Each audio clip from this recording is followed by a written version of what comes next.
জিমের মনের কথা, আমার ৪৫ দিনের গল্প। হ্যালো, আমি জিম। আমার বয়স এখন ৪৫ দিন।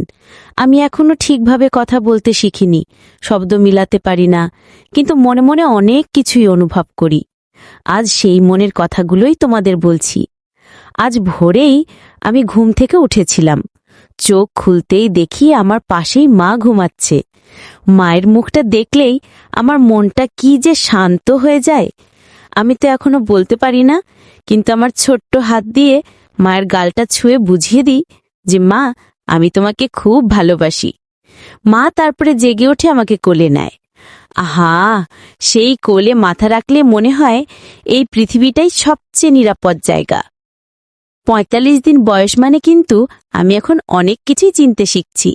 মায়ের মুখ চিনি, বাবার কণ্ঠ চিনি, এমনকি দাদি যখন ফিসফিস করে বলে আমার নাতিটা বড় হবে, এটা কানে পাই।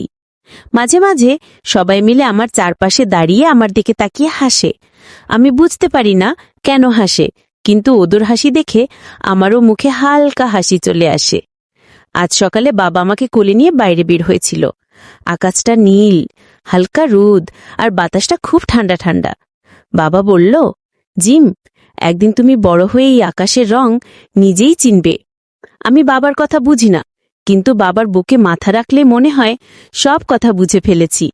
বাবা আমাকে নিয়ে হাঁটছিল, আর আমি বাবার জামার কলার ধরে ছোট্ট হাত দিয়ে খেলছিলাম। দুনিয়াটা আমার কাছে নতুন খেলনার মতো, সব কিছুই চমকানো। দুপুরে মা আমাকে গোসল করাতে নিয়ে গেল।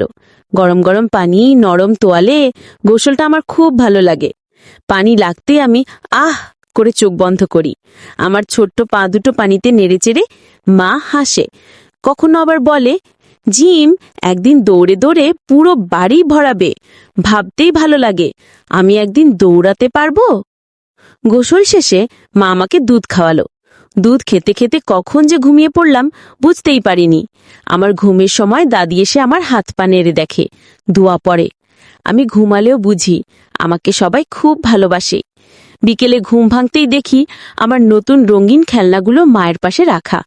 খেলনাগুলো ঝনঝন শব্দ করে, আর সেই শব্দে আমি হাত পা ছুড়ি। সবাই আবার হাসাহাসি করে। আমি বুঝতে পারি না কি এত মজা, কিন্তু সবাই হাসলে আমিও খুব খুশি হই। আমার হাসি দেখে মা বলে, আমার ছেলেটা দিন দিন স্মার্ট হচ্ছে। আমি তো এখনই স্মার্ট, তাহলে বড় হয়ে কি হব? আজ রাতে যখন সব বাতি নিভে যাবে, তখন মা আমাকে বুকে নিয়ে ঘুম পাড়াবে। আমি মায়ের বুকের শব্দ শুনতে শুনতে ঘুমাবো। বাবার হাত আমার মাথার উপর থাকবে, আর আমি আমার ৪৫ দিনের ছোট্ট জগৎ নিয়ে নতুন স্বপ্ন দেখব। আমি এখনো কথা বলতে পারি না, হাঁটতে পারি না, কিন্তু আমার মনে অনেক ভালোবাসা জমে থাকে। মায়ের জন্য, বাবার জন্য, দাদির জন্য, সবার জন্য। ইস, যদি একদিন বলতে পারতাম যে আমি তোমাদের খুব ভালোবাসি। এটাই আমার ছোট্ট ৪৫ দিনের গল্প। আমি জিম, ধীরে ধীরে বড় হচ্ছি, আর প্রতিটি দিন আমার কাছে নতুন, রঙিন আর ভালোবাসায় ভরা।